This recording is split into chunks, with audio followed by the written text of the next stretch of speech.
illustration and animation, like how basically like choosing like a medium to stay more focused on, so you know, like you don't go all over the place, because it's kind of like how I am right now.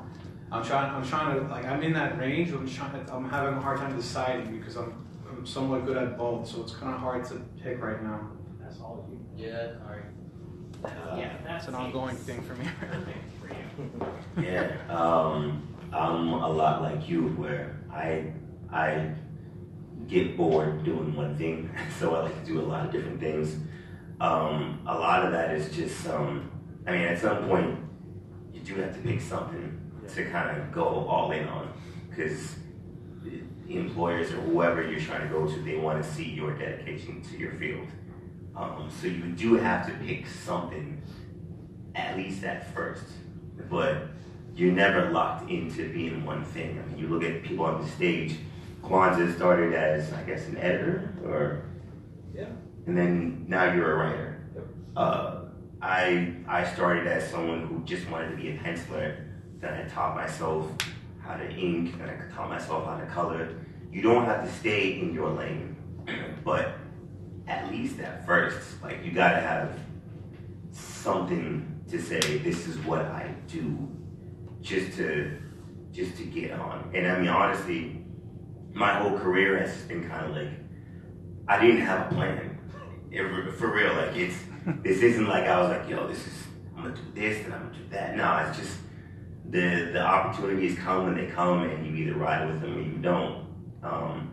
I think of someone like me, I have a style that lends myself to both animation and a few other things, so I kind of rolled with it when the opportunities opened up. But to get those opportunities, you have to stick to something first and get known. So you do at some level have to pick a lane, at least from the rip. But from then on, you know, you use that platform to say, oh, you know, I want to do this and do that. And once people see that you are someone who's a professional and can actually create things, then they say, all right, well, we'll let you diverge and do these other things as well. But you have to start somewhere. So you have to make that decision to figure out what's the lane I want to go down and kind of progress from there. No, you nailed it. See, that was your question. Thank you. Killed me.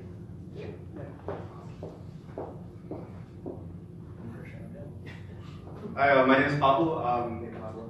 First of all, I want to say that you three are very inspiring, and you know, I was able to come here on a day when it was empty and really just look at all the work. Also, a person of color, like, I'm Hispanic, and so this work made me say, like, me too, like, I could do it too, you know. And although ultimately, like, I love animation, I also consider myself an illustrator.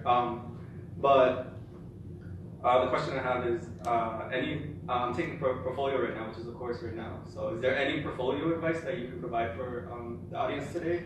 Whether it's advice from, like, for an employer, or maybe for you yourself as entrepreneurs. Maybe you're looking for somebody to hire, and what advice do you want to say, like, this is what I'm looking for in a portfolio, and also in my experiences, this is what employers have looked in a portfolio, whether it's digital or physicals. Joe, I think we should handle that. Okay. Oh, jeez. Okay, no pressure.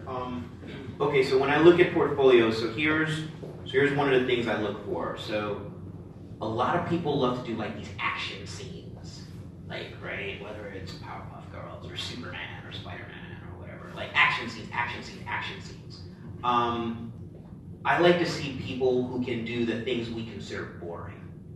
So 2 people in a room having a conversation, like a woman walking down the street with her umbrella on a rainy night.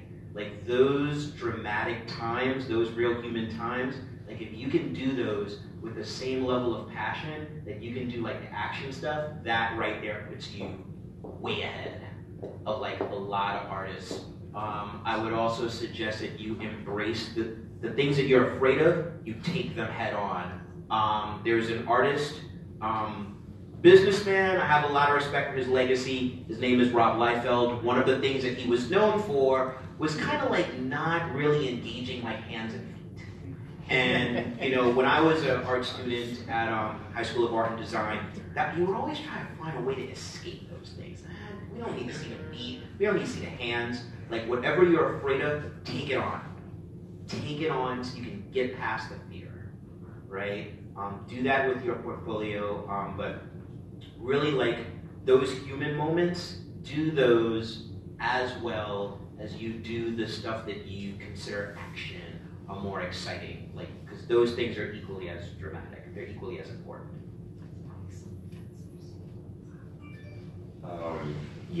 I would also say when you're, let's say you're trying to apply for a company or whatever position, do research on the people that you're presenting to. And you know, when I was coming up, I would try to tailor my portfolio towards what those people do, right? And jumping off a previous question, it's like, Joe, I'm gonna throw some shade at the editors real quick. That's Not fine. at Joe. That's fine. But a lot of editors don't have a ton of creativity when it comes to art. So you kind of gotta, you know, show them what they want to see to a certain level. You're like, so, you know, it's cool to do a lot of different things, but if you know an editor's into this, and that, hey man, you might have to show them this, and that to make sure, because you might be doing some other stuff that you might think is really good, but they're like, I don't get that. I don't know what that's all about. So you really have to look at who you're applying to and kind of custom fit it, you know, to a certain degree. That's great advice.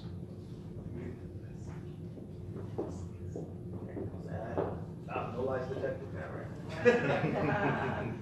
Do you have any last questions? I think that's about it.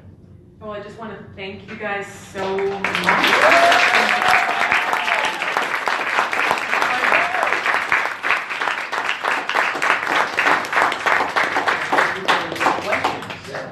Thank you for kicking things off. Oh, it's my pleasure. Thanks, everybody. Thank you, Julie. Thank you, all of you. And if you're a professor in Pardo's class, meet him back in the class.